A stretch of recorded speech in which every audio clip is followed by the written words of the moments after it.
At my granddaughter's graduation ceremony, my daughter whispered in front of everyone, "She's going to embarrass us in that wheelchair." I cried quietly. The next day, I removed them all from my will. I'm glad to have you here. Follow my story until the end and comment the city you're watching from so I can see how far my story has reached. I spent 2 hours getting ready that morning, longer than I had in months. My hands shook as I applied lipstick, the same coral shade I'd worn to every important family event for 30 years. Today was Sarah's graduation from Berkeley, and despite everything my body had been through since the stroke 3 years ago, I was determined to be there. The wheelchair felt heavier than usual as Juniper pushed me across the campus courtyard. The California sun was warm on my face, and for a moment, I allowed myself to feel proud. My granddaughter, 18 and brilliant, was graduating summa cum laude. I had helped pay for her education, just as I had for Juniper's decades earlier. "The ceremony starts in 10 minutes, Juniper said, her voice tight with what I assumed was excitement. She was always anxious about timing. My daughter always worried about appearances. We found seats in the designated wheelchair section, and I noticed how Juniper kept glancing around, her jaw clenched. She smoothed her navy dress for the third time and checked her phone obsessively. "Are you looking for someone?" I asked, trying to make conversation. "Just checking if Dad's family is here," she replied without looking at me. My ex-in-law's relatives, people who had barely acknowledged my existence even before the wheelchair. The families around us were chatting excitedly, grandparents beaming with pride, parents taking photos. I reached into my purse for my own camera, an old digital one that Sarah had helped me learn to use last Christmas. That's when I heard her, "She's going to embarrass us in that wheelchair." The words came from directly behind me, Juniper's voice, but quieter than usual, meant to be private, meant to be heard only by whoever was sitting next to her. But in my 70 years of living, my hearing had never failed me. My hand froze halfway to my purse. The camera suddenly felt impossibly heavy. "Mom, please," came another voice, a man's voice, David, Juniper's husband of 5 years. "She can hear you. She's practically deaf anyway," Juniper whispered back, but not quietly enough. "Look at how people are staring. Mrs. Henderson from the country club is 2 rows over. What is she going to think?" I felt my chest tighten, the familiar sensation that had become my constant companion since the stroke. But this wasn't a medical episode. This was something else entirely, something that felt like drowning while sitting perfectly still. The graduation ceremony began, but I couldn't focus on the speeches or the processional music. All I could hear was my daughter's voice echoing in my head, "She's going to embarrass us." The same daughter I had raised alone after her father died when she was 12, the same daughter who college tuition I had paid by working double shifts as a nurse. The same daughter who used to crawl into my bed during thunderstorms, whispering that I was the bravest person she knew. When they called Circe's name, I managed to clap.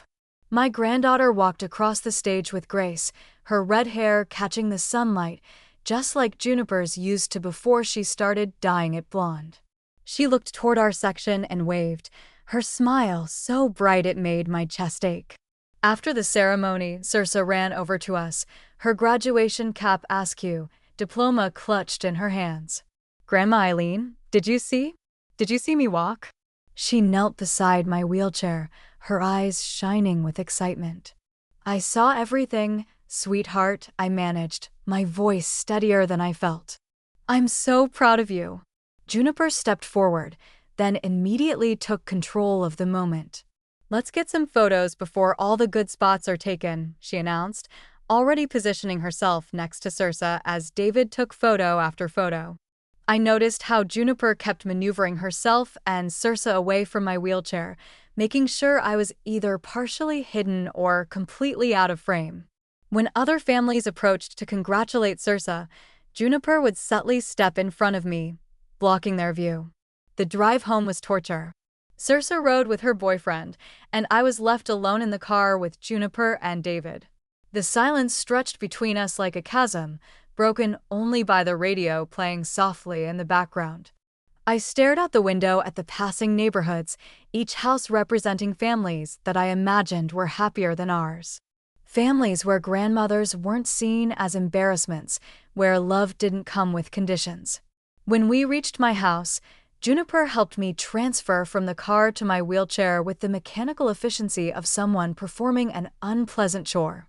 Her touch was gentle enough, but there was no warmth in it, no connection. "Well, see you next week," she said, already backing toward her car. "Circe wants to take you to lunch before she starts her summer internship." I wanted to ask if she would be joining us for that lunch, but I already knew the answer. Juniper had been finding excuses to avoid spending time with me ever since the wheelchair became a permanent fixture in my life. That night, alone in my house with only the hum of the refrigerator for company, I sat in my living room, staring at the wall of family photos, pictures of Juniper's childhood, her wedding, Circe's school events. A lifetime of memories that suddenly felt like lies. "She's going to embarrass us." The words played on repeat in my mind as I finally understood something that had been building for months. To my daughter, I was no longer her mother. I was a problem to be managed, a burden to be hidden. And tomorrow, I was going to do something about it. Sleep didn't come that night. I lay in bed staring at the ceiling, my mind racing through decades of memories that now felt tainted by Juniper's words. Every sacrifice. Every sleepless night. Every dollar stretched to its breaking point to give her the life I thought she deserved. I remembered the day her father died. Juniper was 12, old enough to understand that the man who used to carry her on his shoulders would never come home again. I found her in her room that night, clutching the baseball mitt he'd bought her for her birthday just 2 months earlier. "Mom," she whispered, "are you going to leave too?" I had held her then, stroking her hair and promising her that nothing in this world would ever take me away from her. That promise had shaped every decision I made for the next 26 years. Working double shifts at the hospital became my norm, 18-hour days that left me exhausted but determined to provide for Juniper. While other mothers attended PTA meetings and school plays, I was changing bedpans and monitoring IVs, saving every penny I could for her future. I sacrificed vacations, new clothes, and dinners out with friends. My social life disappeared entirely. When Juniper was accepted to Stanford, I took out a second mortgage on the house to cover what the scholarships didn't. When she wanted to study abroad in her junior year, I picked up extra weekend shifts for 6 months to make it happen. The irony wasn't lost on me. Now, I had worked myself into the ground to ensure Juniper would never have to struggle the way I had, and she hadn't. She'd graduated debt-free, married a successful architect, and lived in a beautiful home in Marin County, everything I had dreamed of for her. But somewhere along the way, I had become invisible to her. The stroke had simply made that invisibility more obvious. I reached for my phone on the nightstand, my fingers clumsy with the touchscreen. It was 3:17 a.m., but I needed to hear another voice. I scrolled through my contacts, looking for someone to call, someone who might understand. The list was shorter than I remembered. Most of my old friends from the hospital had retired or moved away. The few remaining numbers belonged to people I hadn't spoken to in months. When had my world become so small? The next morning, I called my caregiver and told her I needed to go out alone. Maria protested, reminding me that Juniper had specifically instructed her never to let me drive or go anywhere unaccompanied. "Mrs. Eileen, Miss Juniper will be very angry with me," Maria said in her gentle accent. "You know this, Maria," I said, looking her directly in the eye. "I'm 70 years old. I've been making my own decisions for longer than my daughter has been alive. I'm going to the bank and I'm going alone." Something in my tone must have convinced her because she helped me into my car without further argument. The hand controls that had been installed after my stroke felt strange under my fingers, but I managed to navigate the familiar streets to First National Bank. Mr. Peterson, my financial advisor for the past 15 years, seemed surprised to see me. Most of our recent meetings had included Juniper, who had gradually taken over handling my finances. Affairs with the excuse that it was too stressful for me to manage alone. "Mrs. Murphy," he said, standing to greet me as his assistant helped position my wheelchair near his desk. "How can I help you today?" "I need to know exactly what my financial situation is," I said. "Everything. The house, the savings accounts, the investments, all of it." He looked confused. "Didn't we go over this last month when Juniper was here? She said you were concerned about your long-term care costs." I felt my stomach tighten. "Juniper was here about my finances." "Yes, she had your power of attorney paperwork. She wanted to understand your assets in case you needed to move to a care facility." He paused, studying my face. "She didn't mention this to you?" Power of attorney. I remembered signing those papers 2 years ago when I was first discharged from the hospital after my stroke. Juniper had explained that it was just a precaution, something to help her handle things if I was ever unable to make decisions for myself. Well, she was particularly interested in the value of your home and whether you had considered selling it. She mentioned that maintaining such a large property might be becoming burdensome for you. My house, the 3-bedroom Craftsman in Berkeley that I had bought with my late husband 40 years ago.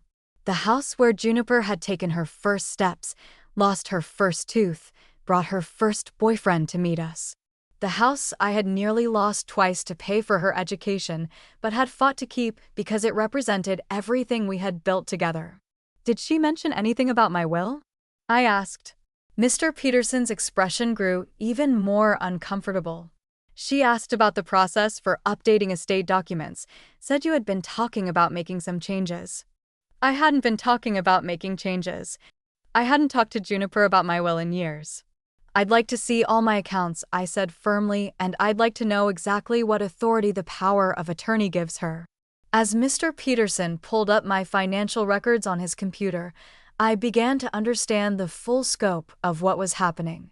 Juniper hadn't just been managing my affairs, she had been preparing for my eventual demise, calculating my worth like I was already gone. The house was worth $1.2 million in the current market. My retirement savings and investments totaled another $400,000, a significant inheritance for someone who apparently saw me as nothing more than an embarrassment.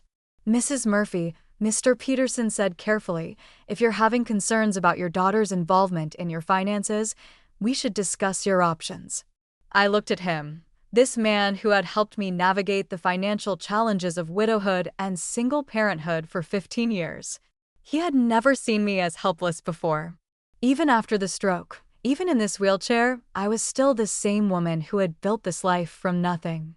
"Over $1.5 million? Are you certain about this?" I've never been more certain of anything. I leaned forward in my wheelchair, meeting his gaze directly. "But I want to make a provision for Sarah, a trust fund for her education and future, but one that Juniper can't access or control." For the next hour, we worked through the details. Sarah would receive $200,000 in a trust that would pay for her graduate school and help her start her adult life. The remainder, nearly $1.4 million, would go to the Elder Care Foundation, an organization that provided support and advocacy for seniors who had been abandoned or mistreated by their families. "This will be quite a shock to your daughter," Gerald warned as he made notes. "Have you considered discussing this with her first?" I thought about Juniper's voice at the graduation ceremony, the way she had maneuvered to keep me out of family photos, her secret meetings with my financial advisor. Some conversations are better had after the fact. As Gerald drew up the paperwork, I felt a strange mix of sadness and relief. This wasn't the future I had imagined when I held Juniper as a baby, when I worked those double shifts to pay for her education, when I walked her down the aisle at her wedding. But it was the future her choices had created. The irony wasn't lost on me. I was using the very money I had sacrificed to earn, the assets I had accumulated through decades of careful planning and hard work, to teach her the most expensive lesson of her life. That evening, I sat in my living room with the new will locked safely in my desk drawer. The house felt different somehow, as if the walls themselves knew that everything had changed. I had dinner alone, as I did most nights, reheating leftover casserole that Maria had prepared earlier in the week. My phone rang just as I was finishing my meal. Juniper's name appeared on the screen, and for a moment, I considered not answering, but curiosity got the better of me. "Hi, Mom," she said, her voice carrying that artificially cheerful tone she used when she wanted something. "How are you feeling?" "I'm fine, sweetheart." The endearment felt strange on my tongue now, but old habits were hard to break. "Good, good. Listen, David and I were talking, and we think it might be time to start looking at some assisted living facilities for you. Nothing immediate, of course, but we want to be prepared." There it was, the real reason for the call: assisted living. "Well, Mom, this house is so big, and with your mobility issues, we just worry about you being alone so much. There are some lovely places in Marin County, close to us. You'd have people to talk to, activities, professional care." I closed my eyes, understanding finally hitting me like a physical blow. This wasn't about my well-being. This was about convenience. Get the embarrassing mother tucked away somewhere safe, somewhere she couldn't be seen struggling with a wheelchair at important events. "Have you been talking to Mr. Peterson about selling my house?" I asked quietly. There was a pause long enough to confirm what I already knew. "Mom, we're just trying to plan ahead. The real estate market is really good right now, and if you're going to move anyway." "I'm not moving anywhere, Juniper." "Mom, be reasonable. You can't live in that big house forever. What if you fall? What if you have another stroke? Maria can't be there 24 hours a day." I listened to her rational arguments, her practical concerns, her logical reasoning for why I should give up my independence and my home. Everything she said made perfect sense, except for one crucial element. None of it was really about me. "I'll think about it," I said finally, knowing I had no intention of thinking about it at all. "Great. I'll start making some calls tomorrow, maybe set up a few tours for next week." After we hung up, I wheeled myself to the front window and looked out at the neighborhood where I had lived for 4 decades. The oak tree in my front yard that Juniper used to climb as a child, the sidewalk where she had learned to ride her bike, the porch where she had posed for prom pictures. This house held every important memory of our life together, and she was ready to sell it without a second thought. I reached for my phone and called Gerald's office, leaving a message on his after-hours voicemail. "Gerald, it's Eileen Murphy. I want to add one more provision to the will. If Juniper tries to have me declared incompetent or moves me to a care facility against my wishes, I want the trust for Sarah reduced to $50,000, with the rest going to the foundation. I want her to understand that some decisions have consequences." As I hung up the phone, I realized that for the first time in 3 years, I wasn't thinking like a victim. I was thinking like a woman who still had choices to make, and I was just getting started. 3 weeks had passed since I changed my will, and Juniper's assisted living campaign had intensified. She called daily with updates about facilities she had toured, brochures she wanted to show me, waiting lists she had put my name on without asking. Each conversation felt like another nail in the coffin of our relationship. I had been careful to leave the new will document visible on my kitchen table Tuesday morning, knowing it was the day Juniper came to take me to my doctor's appointment. I positioned it just so, next to my coffee cup and reading glasses, as if I had been reviewing it over breakfast. She arrived at exactly 10 o'clock, as punctual as always. I watched from my wheelchair as she bustled around my kitchen, gathering my medications and checking that I had my insurance card. "Mom, you really need to start keeping these pills organized better," she said, shaking the bottles. "This is exactly the kind of thing that would be so much easier in assisted living. They handle all the medication management for you." I said nothing, waiting. It took her exactly 4 minutes to notice the legal documents on the table. "What's this?" she asked, her tone shifting from lecturing to curious. "Some paper." "I've been reviewing," I said calmly, sipping my coffee. She picked up the will, and I watched her face change as she read. First confusion, then disbelief, then something that looked like physical pain. "Mom," her voice was barely a whisper, "what is this?" "It's my new will, sweetheart." The color drained from her face as she continued reading. I had made sure Gerald included clear language that couldn't be misinterpreted. Juniper Hayes Murphy was to receive nothing from her mother's estate upon said mother's death, with all assets to be distributed to the Elder Care Foundation of Northern California, with the exception of a trust fund established for Sarah Murphy Chen. You've left everything to charity. Her voice cracked on the word charity, as if it were something obscene. I've left everything to an organization that helps people like me. She sank into the chair across from me, the wool trembling in her hands. People like you? Mom, what are you talking about? People whose families see them as burdens. People who are embarrassing to be around. The recognition hit her like a slap. Her mouth opened and closed several times before she could form words. Mom, I didn't mean you. You meant every word, Juniper, at Sarah's graduation when you thought I couldn't hear you properly. She's going to embarrass us in that wheelchair. Tears started flowing down her cheeks, but I felt no satisfaction in them. If anything, they made me sadder. I was just stressed about the ceremony.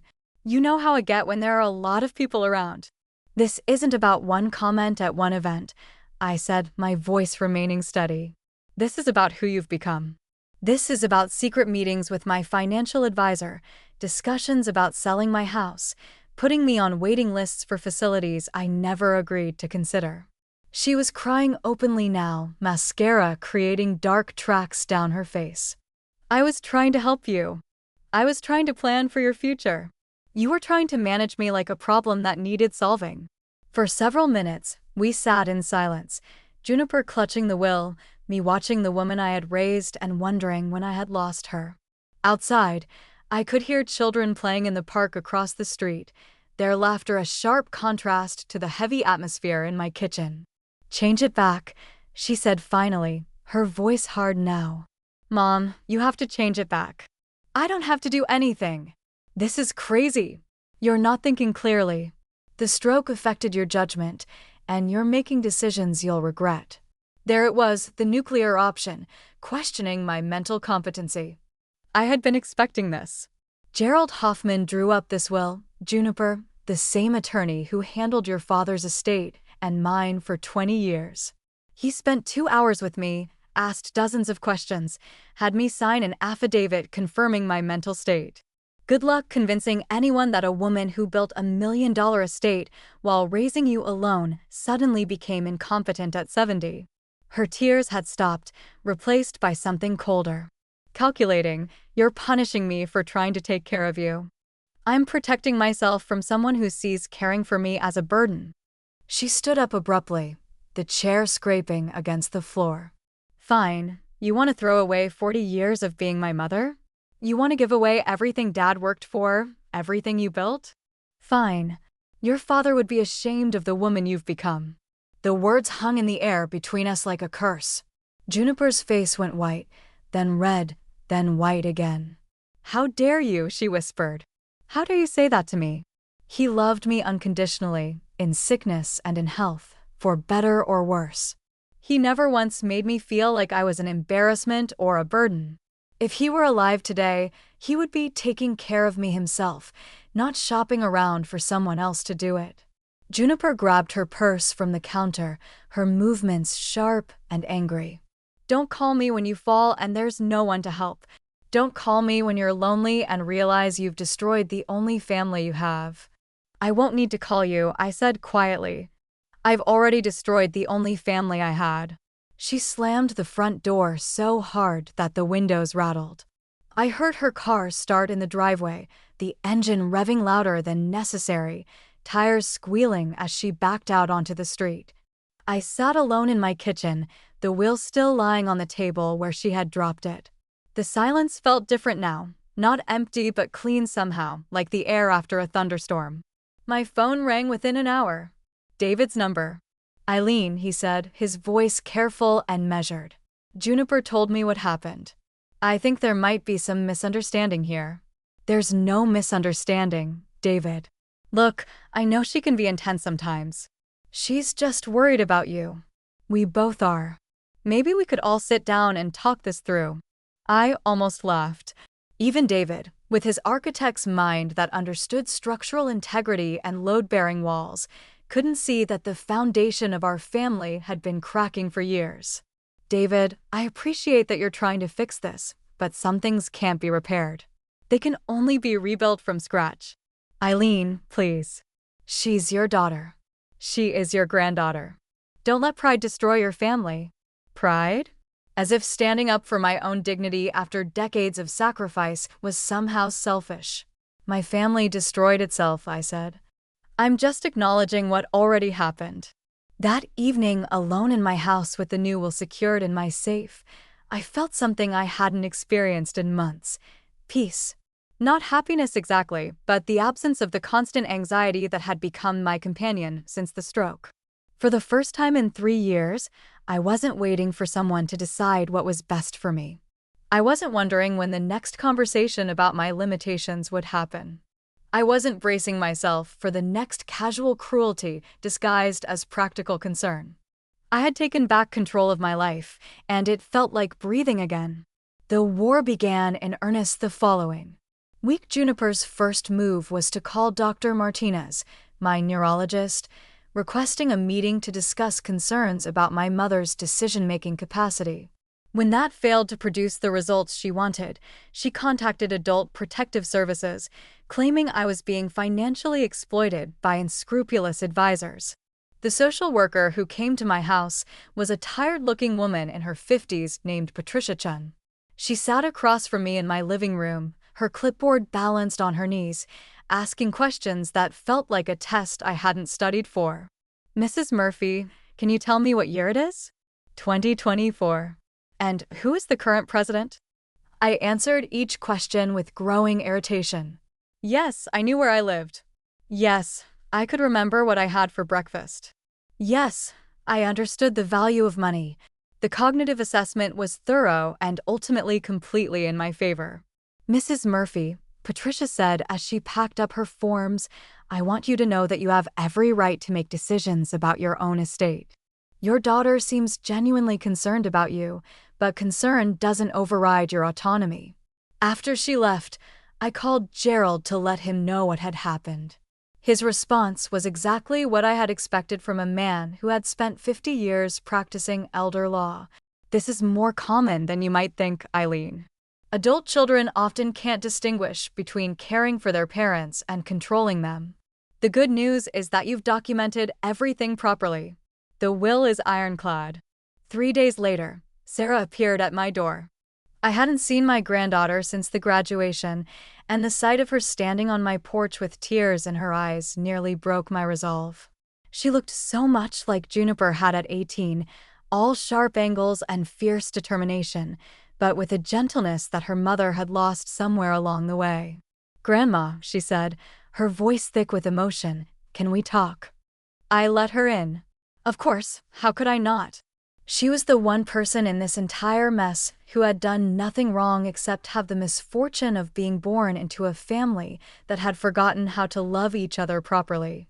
She sat on my couch, the same spot where her mother used to curl up as a child, and looked at me with those serious green eyes that reminded me so much of my late husband. Mom told me about the will, she said finally. I imagine she did. She's been crying for 3 days straight. She thinks you hate her. I felt my chest tighten. I don't hate her, sweetheart, but I can't pretend anymore that things are okay between us. Sarah was quiet for a long moment, picking at the throw pillow in her lap. She told me what she said at my graduation about the wheelchair. My stomach dropped. She told you? Not exactly. I heard her talking to Dad about it. She was trying to explain why you changed the will, and she said she might have made some comments that hurt your feelings. Sarah looked up at me, her eyes bright with unshed tears. Grandma, is that really why you did this? Because of something she said? He was stressed. How do you explain to an 18-year-old that it wasn't about one comment, but about a pattern of behavior that had been building for years? How do you tell someone you love that their mother had gradually stopped seeing you as a person worth respecting? It's complicated, honey.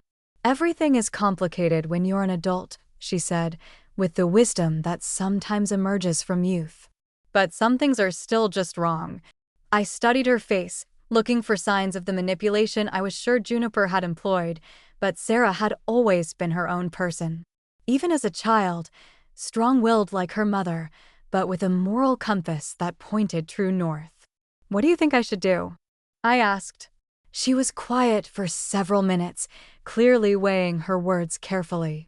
"I think," she said finally, "that Mom forgot that you're still a person, not just her mother, not just my grandmother, but Eileen Murphy, who worked her whole life to take care of everyone else."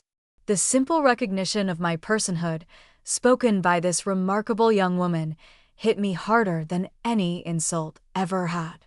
"But I also think," she continued, "that she's scared, really scared, not about money, not about inheritance, but about losing you. And scared people do stupid things."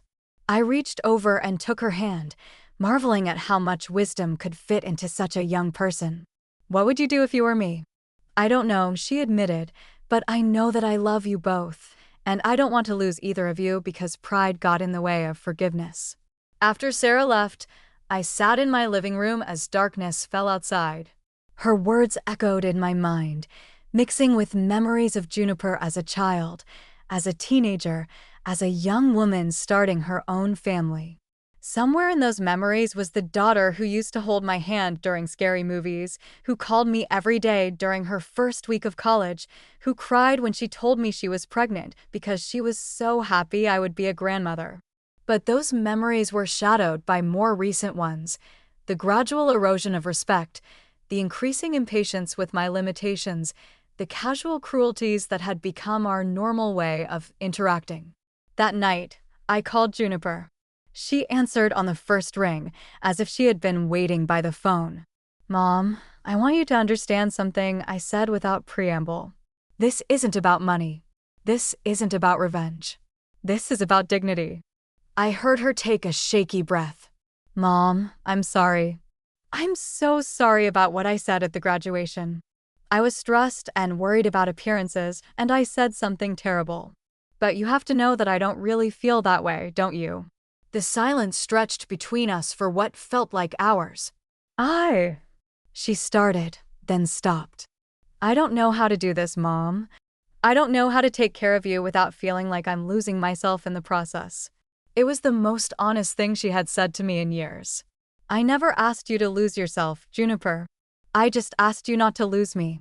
She was crying again. I hear it in her breathing. "I don't know how to fix this. I don't know if it can be fixed." I said and meant it, but it can't get worse than it already is. "What do you want from me?" The question hung in the air between us. What did I want? An apology? A promise that things would change? A guarantee that she would never again see me as an embarrassment? "I want you to see me," I said finally, "not as a problem to be solved or a burden to be managed, just as your mother who loves you, but won't be treated like she doesn't matter." "You do matter," she whispered. "Then prove it." We ended the call without resolution, but for the first time in months, I felt like we had at least been honest with each other. Whether that honesty would be enough to bridge the chasm between us remained to be seen, but at least now we both understood exactly where we stood. 8 months have passed since that conversation, and I'm writing this from my own living room in the house that Juniper once wanted to sell, surrounded by the life I chose to keep living on my own terms. The changes didn't happen overnight. Trust, once broken, rebuilds slowly, like bone healing after a fracture. But Juniper has been trying, really trying, in ways that matter. She stopped talking about assisted living facilities. She stopped making decisions about my life without consulting me first. Most importantly, she stopped treating my wheelchair like a source of shame and started treating it like what it actually is, a tool that helps me maintain my independence.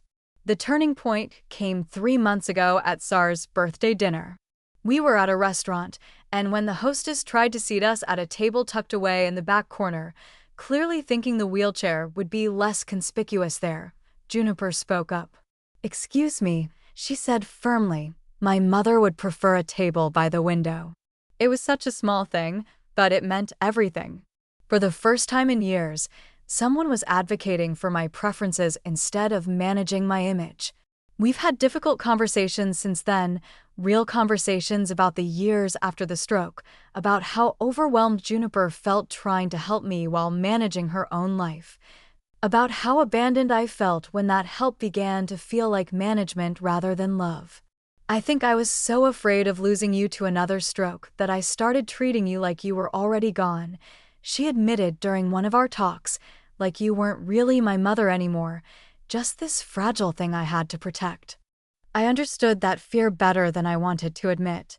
The stroke had changed me, had taken away some of my independence, and forced me to rely on others in ways I never had before.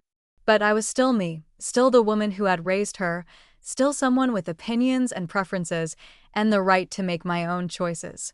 The will remains unchanged, not out of spite, but because I've learned something important about myself over these past months. I don't need anyone to take care of me financially. I need them to take care of.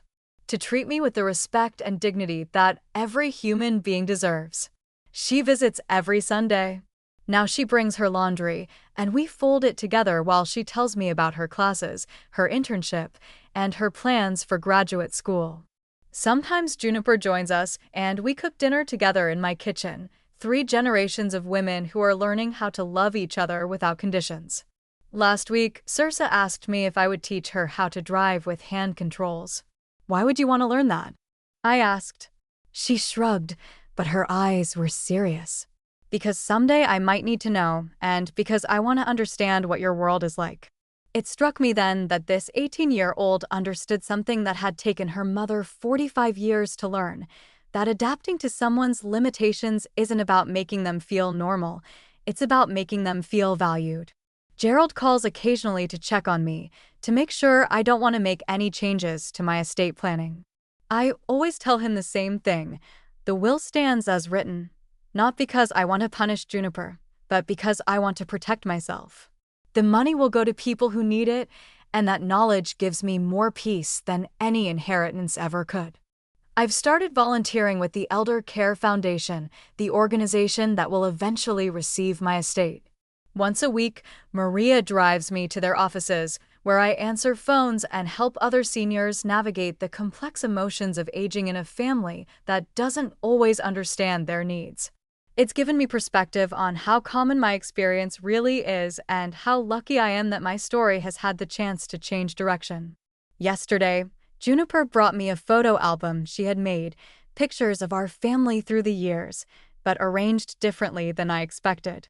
Instead of the usual progression from childhood to adulthood, she had organized it by moments of connection, me reading to her when she was sick, her helping me in the garden as a teenager, the 2 of us at her college graduation, both crying with pride.